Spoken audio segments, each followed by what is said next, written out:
Hola chicos, buenas tardes, bienvenidos a todos. J'espère que vous allez bien. Je suis trop content de revenir, je suis trop content de retrouver le Real Madrid. Tous les Madrilènes, à chaque fois qu'il y a une trêve et à chaque fois qu'elle est terminée, on est excité de retrouver le Real Madrid, notre équipe, notre club, notre passion, notre grinta. Le Real Madrid nous procure de la grinta. Le Real Madrid nous procure des choses que personne ne peut comprendre, qu'aucun Catalan ne peut comprendre, qu'aucun fan d'Arsenal ou d'un autre club ne peut comprendre. Bref, très content de retrouver le Real Madrid. Cette trêve, elle était longue. Elle était très longue, cette trêve. Elle m'a gavé. Elle m'a gavé. Pourquoi? Parce que j'ai vu la France faire 14-0. C'était même plus un score. C'était... Comment vous dire? C'était une balade. Ils se sont baladés en fait. Ils se sont baladés, ils préparaient la déco de Noël, ils préparaient les cadeaux, ils se sont régalés en fait. C'était une régalade de la part de l'équipe de France, 14-0. J'ai arrêté de regarder le match au bout de 10 minutes de jeu. Je savais qu'ils allaient se faire exploser, mais je ne savais pas qu'ils allaient faire un 14-0. Deuxième match de la France.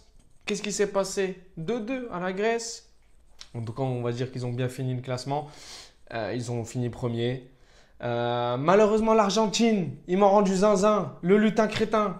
Pourquoi tu t'attaques à Rodrigo? Pourquoi tu t'attaques à notre joueur du Real Madrid? Pourquoi tu l'attrapes comme ça, comme un fou? On t'a jamais vu comme ça avec le PSG. Et là, avec l'Argentine, tu sais qu'il y a des soldats derrière toi qui te protègent. Du coup, tu t'attrapes notre petit joueur, notre petit protégé comme si de rien n'était. Si je t'attrape un jour le lutin crétin avec ton maillot d'Argentine, sache que je vais te choper. Te choper, espèce de lutin, je vais t'écrabouiller comme une merde. Comme il t'a écrabouillé CR7 toutes ces années, je vais faire la même chose. Je vais faire la même chose. Sache que le lutin crétin, tous les Madrilènes te détestent. Mais bon, pas la peine de le rappeler. En tout cas, c'est l'Argentine qui finit premier du classement de la FIFA. La France sont deuxième grâce à leur victoire face au Brésil. Le Brésil inexistant. Le Brésil, ils attendent Carlo. Le Brésil, ils attendent Carlo Ancelotti.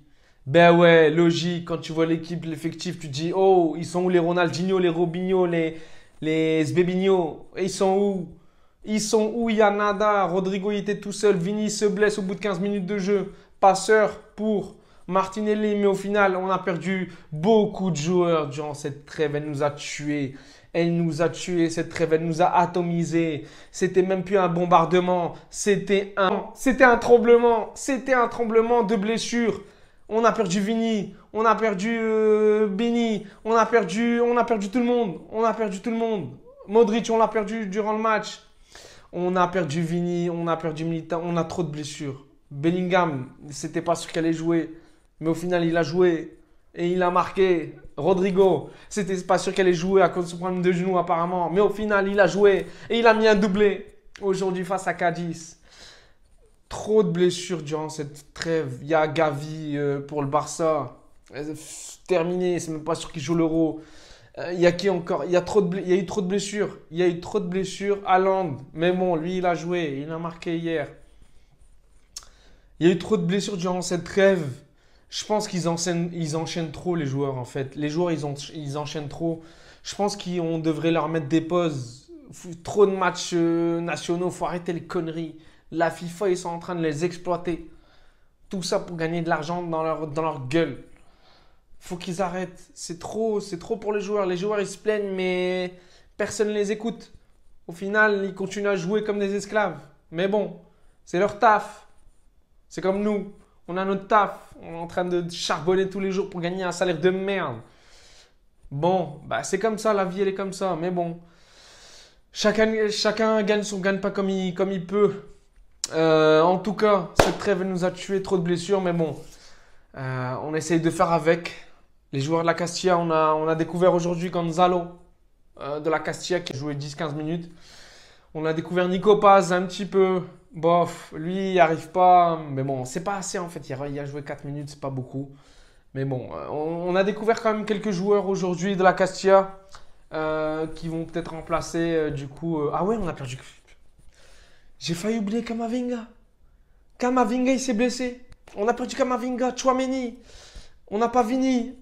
Et tous ces joueurs-là qui sont importants, on les a perdus. Mais en tout cas, on essaye de faire avec. Aujourd'hui, le Real s'en sort parfaitement face à Cadiz, qu'ils étaient inexistants. Je m'attendais moi à un but, tu vois, de Cadiz. Je me suis dit, ouais, on va les fumer 3-1 en calme. Mais ils n'étaient pas du tout là. En fait, Cadiz, ils n'étaient pas là comme Joselu en face du côté du Real. Joselu, sa meilleure action, c'était se gratter les cheveux. Aucun tir cadré. Aucun tir. À un moment, Rodrigo, il se perd, il se débarbouille dans sa tête. Il y a eu un bordel. Il perd le ballon. Rodrigo, Joselu, il aurait pu la mettre tranquillement. Joselu, t'es trop gentil en fait. T'es un bébé. T'es un bébé face au but. Faut que tu sois un tueur. Faut que tu sois Venom. Faut que tu sois. Il te manque un truc devant. Faut que tu sois caliente. Faut que tu sois trop chaud. Et t'es là en train de te gratter les cheveux à chaque action, frère. Arrête tes conneries. J'ai juré, sa meilleure action, c'est se gratter les cheveux. Va te laver les cheveux. Peut-être ça va t'aider à marquer après. J'en sais rien, mais tu te grattes trop les cheveux, frère. J'ai juré, tu te grattes trop les cheveux. Inexistant, Joselu comme Cadiz aujourd'hui. Nul à chier. Nul. Nul. Nul, nul, nul. Inexistant. Je sais pas, est-ce que c'est le système qui fait que Joselu n'y arrive pas devant? Mais en tout cas, si Joselu n'y arrive pas devant grâce à ce système, Bellingham et Rodrigo, ils y arrivent. Franchement, le but de Rodrigo, c'est même plus Rodrigo goes, c'est Rodrigo goal. Parce qu'il nous a mis un doublé exceptionnel. Franchement, je ne sais pas si vous vous rappelez, un moment lors d'une interview après un match du Brésil ou un match du Real, je ne sais plus, mais je pense à un match du Brésil, Rodrigo, il va toucher les pieds à R9. Il les caresse en mode donne-moi tes dons. J'ai juré, on est en train de les voir. J'ai juré, on est en train de voir du R9. Les dribbles, petit pont, il a passé tout le monde. Il a fait tout, il a contourné tous les joueurs. Frappe en pleine lucarne droit. Incroyable. Une frappe à un golazo de Rodrigo goal. Moi qui l'insultais depuis le début de la saison. Là, on est en train de retrouver un Rodrigo qu'on n'a jamais connu auparavant, les gars. Je vous le dis. Moi, personnellement, en tout cas, de telles performances. Ça fait 3-4 matchs, il est en train de faire des perfs de malade que moi, j'ai jamais vu auparavant. J'ai jamais vu auparavant Rodrigo faire ce genre de perf. Le mec, il dribble. À chaque dribble qu'il fait, il fait des différences. Auparavant, j'avais jamais vu ça de Rodrigo, tu vois. Incroyable. En tout cas, en l'absence de Vini, on peut compter sur Rodri. Et ça, c'est parfait. Ça, c'est parfait. Mais certes, c'est pas...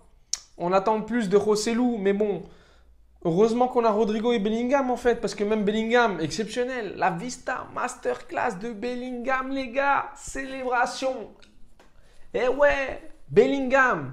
Bellingham, on peut compter sur lui à chaque match. 11 buts en championnat. Je ne sais pas si c'est le meilleur buteur du championnat, mais en tout cas, ça ne m'étonnerait pas que ça soit le cas.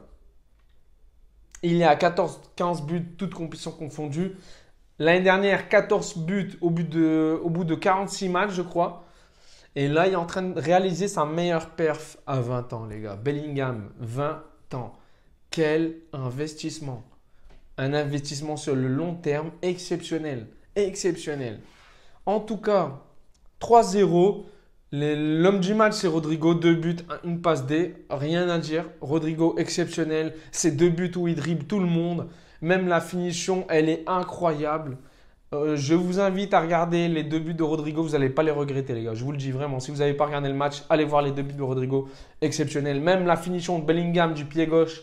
Je m'y attendais pas. Je pensais qu'il allait revenir centré. Mais non, il a une frappasse. Laser à ras de terre. Le gardien, il ne peut rien faire en contre-pied. Exceptionnel du pied gauche. Bellingham, il a fait un match complet.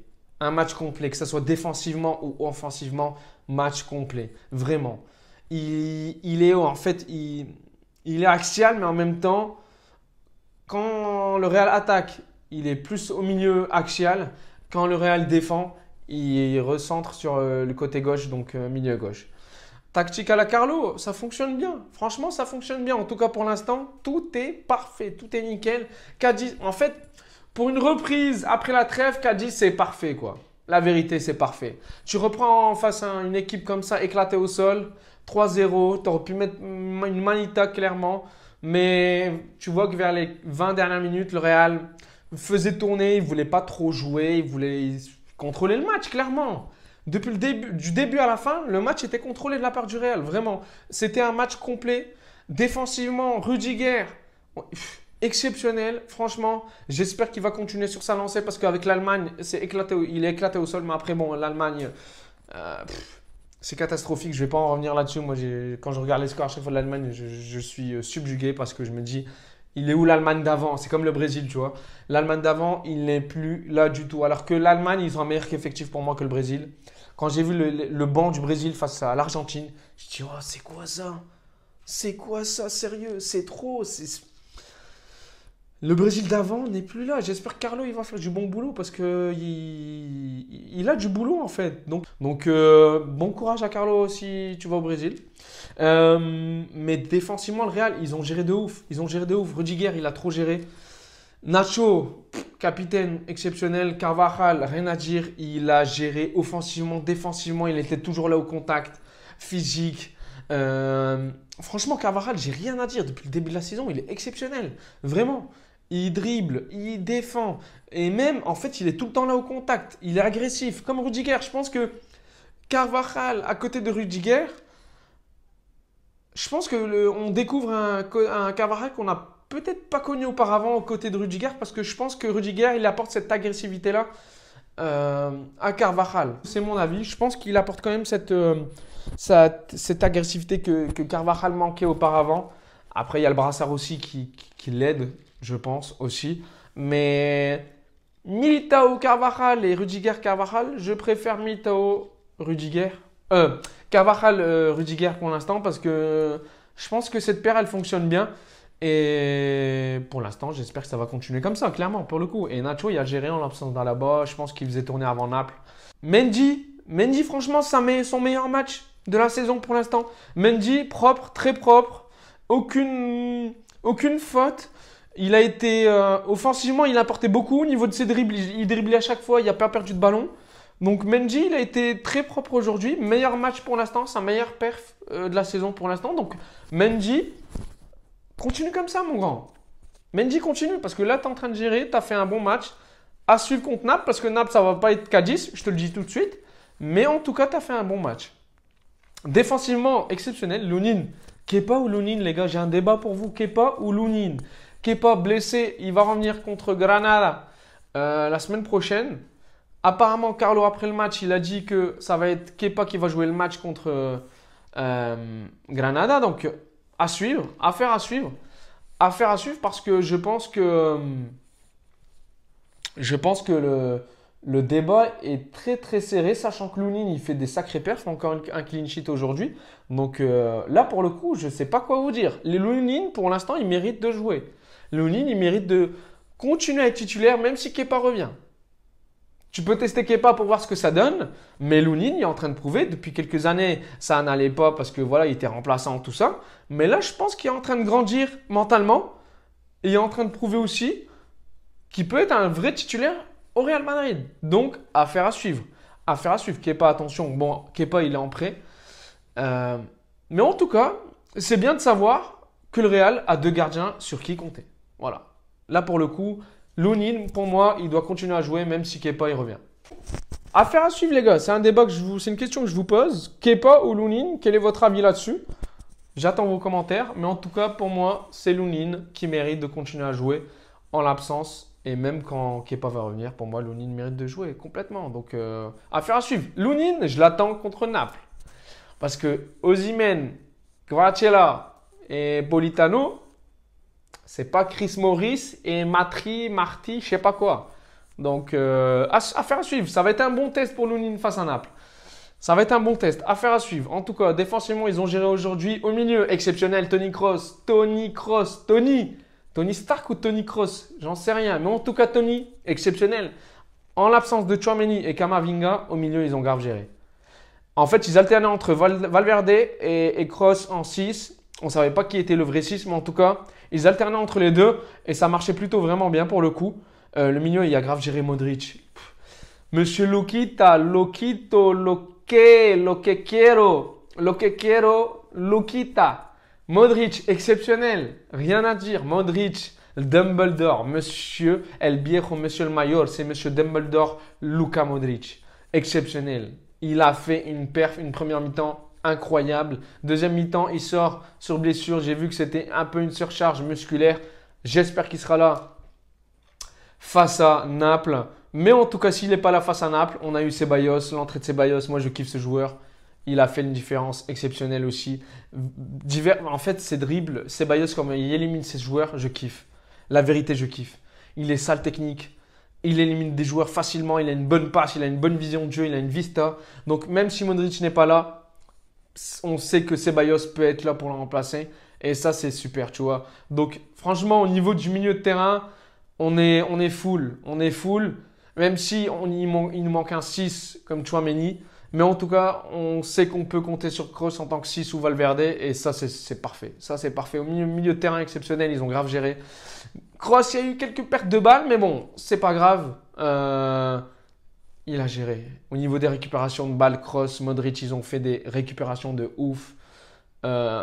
Milieu de terrain, ils ont grave géré. La vérité, c'était un match complet de la manière du milieu de terrain, de la défense, du gardien qui a fait des sacrés arrêts aussi.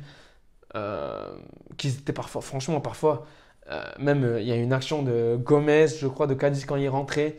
Il aurait pu la mettre, il aurait pu fumer Lounine à la mettre. Mais il tire trop mal. En fait, sa reprise, elle est éclatée au sol. Du coup, Lounine, il l'attrape assez facilement pour le coup. Mais ouais, franchement, c'est plutôt rassurant. C'est plutôt rassurant avant Naples d'avoir une telle perf du Real Madrid. Bon, en attaque, on a juste Rossellou, la vérité, hein, qui a pas géré, qui se grattait trop les cheveux. Mais sinon, à part ça, Rodrigo, je suis en train de le retrouver, ça fait trop plaisir. Vini, on ne sait pas quand il va revenir, je pense d'ici un mois, mais en tout cas, s'il peut revenir avant, ça serait super. La perte de Vini, elle fait très mal au mental. Je ne vous mens pas, quand j'ai vu qu'il était blessé, Vinicius, j'étais vraiment vénère. Et j'espère qu'il va revenir au plus vite. Camavinga aussi, il sortait d'une sacrée perf face à Valence à domicile, exceptionnel. C'est dommage qu'il se blesse lui aussi. En fait, je ne comprends pas en fait pourquoi il y a trop de matchs au niveau des équipes nationales. En fait, la FIFA, il gère mal le calendrier. La vérité, il devrait mieux arranger les choses au niveau des matchs nationaux. Et quand je vois 14-0, fais pas jouer Camavinga en fait. Fais jouer d'autres joueurs de Monaco ou de Brest. La vérité, ça me casse la tête. Fais jouer des joueurs de Brest. Tu sais que tu vas jouer contre une équipe éclatée au sol. 14-0, qu'est-ce qu'on a à faire? T'es premier du classement, personne ne peut te rattraper. Fais pas jouer les joueurs du Real. Il nous a fait jouer Camavinga, il s'est blessé, bah voilà. Et Zahir Emery aussi. Zahir Emery du PSG, il s'est blessé aussi. Trop de blessures durant cette trêve. Elle a fait très mal cette trêve au club. Que ce soit au Barça, au PSG, au Real, à d'autres clubs aussi. Elle a fait très mal. Bon, en tout cas, c'était une bonne prépa avant le Naples. Naples, qu'est-ce que ça va donner? Ils ont gagné hier 2-1. Ça va être un bon test. Ça va être un bon test, un bon échauffement. En tout cas, j'attends le Real. Moi, je vois un bon match serré pour le coup. Les deux équipes marquent, je pense. Sachant que Naples, ils sont bons et ils doivent se qualifier. Ils doivent, en fait, avant le dernier match de la phase de poule, ils doivent essayer de faire un bon résultat à Madrid. Donc, je vois un résultat plutôt positif pour le Real. Naples, ils vont rien lâcher. Naples, défensivement, c'est assez fébrile. Ils ont eu un nouveau coach. Rudy Garcia éclaté au sol. Vas-y, dégage à Dubaï, retourne d'où tu étais. Donc, c'est une bonne chose pour le Napoli que Rudy Garcia ait été viré, en fait. Donc, affaire à suivre. Naples, je les attends au tournant parce que je pense qu'ils vont essayer de faire un bon résultat à Madrid, au Bernabeu. Donc, je vois un match très serré. Le Real s'en sortir quand même avec la douleur. Mais Rossellou, après le match d'aujourd'hui, j'ai pas envie de le voir jouer. Je ne vais pas vous mentir. Je préfère voir le petit Gonzalo de la Castilla qui vient de rentrer que Rossellou. Donc, affaire à suivre. Brahim Diaz, il a attrapé la chiasse avant le match. Donc, faut qu'il arrête de manger des tagines avant le match. Mais sinon, à part ça, Brahim Diaz, j'aimerais voir jouer aussi face à Naples. Pour voir ce que ça donne également en l'absence de Vini. Donc voilà, c'était un match complet, un match facile. Un match à suivre face à Napoli. Je ne vais pas vous mentir, regardez ce match si vous avez l'occasion de regarder. En tout cas, moi, je serai là mercredi à Madrid pour vous donner le débrief et dire ce que je pense du Real. En tout cas, moi, je vois un match positif pour le Real Madrid, je vais vous le répéter. but de Bellingham, but de Rodrigo, comme aujourd'hui. Je vois les mêmes buteurs face à Naples. En tout cas, chicos, ça fait plaisir de vous retrouver. N'hésitez pas à liker, retweeter, faites ce que vous voulez, mais en tout cas, likez, partagez et faites-moi péter cette chaîne. Ciao, ciao. Hasta pronto.